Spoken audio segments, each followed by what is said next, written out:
Introduction. As an architectural designer for over 20 years, I start every interview with a new potential client by asking one singular question. What do you want? While this question seems so simple, the answer can be enormously complicated.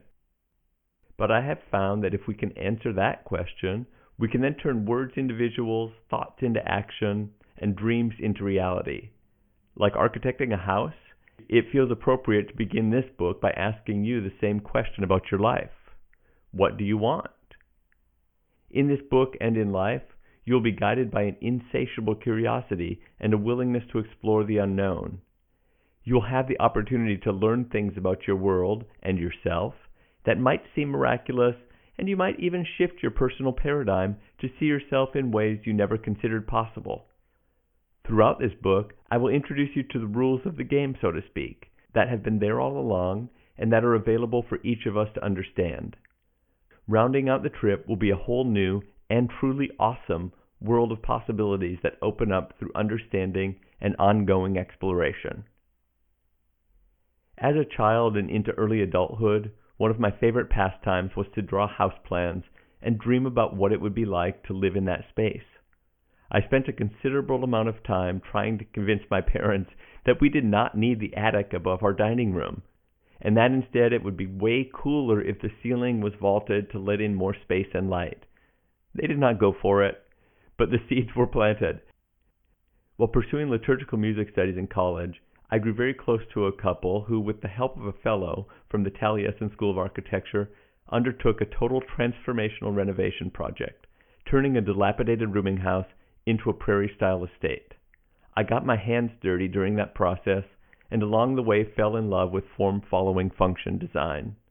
For me, it was a spiritual experience, and I was hooked. In every place I have ever lived, from my dorm room to homes of a few thousand square feet, I have seen living spaces ready to be awakened by creativity.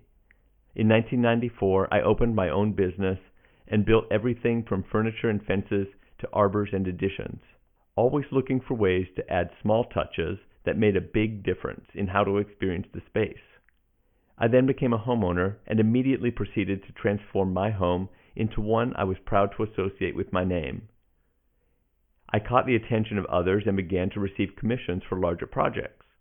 My hand-drawn plans were no longer adequate, so I went to a couple of friends in architecture and learned the ins and outs of drafting software so I could offer the best service possible. I now call this little idea a career and have loved every minute of it for the past 20 years. Its curiosity and commitment to learning has remained alongside me every step of the way. I have studied spirituality and spiritual practice in one form or another from the time I was a teenager. When my formal education ended, I turned to books and lectures and have been an active student of both scientific and personal growth teachers since about 1989, taking part in workshops, seminars, and intensive trainings. It was in the late 1990s that I first had the thought of writing a book about the intersection of science and spirituality. This volume is that fulfillment. This book is like HGTV for your life. When working with clients, the design process begins with identifying what people want and gaining an understanding of how they live their lives so that transformed space can serve their needs. Recognizing the setting and environment is crucial to making sure you know where you're starting. You then have to lay the right foundation to support that stance. Once the design is complete and you're ready to begin building, the process involves clearing out what is not working and setting new footings to build upon. Everyone is dealing with the same basic materials, formulated in an infinite number of ways.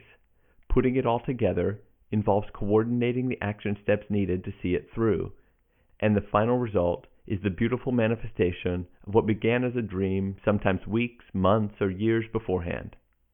Like envisioning and building a home, creating a dream life is not much different.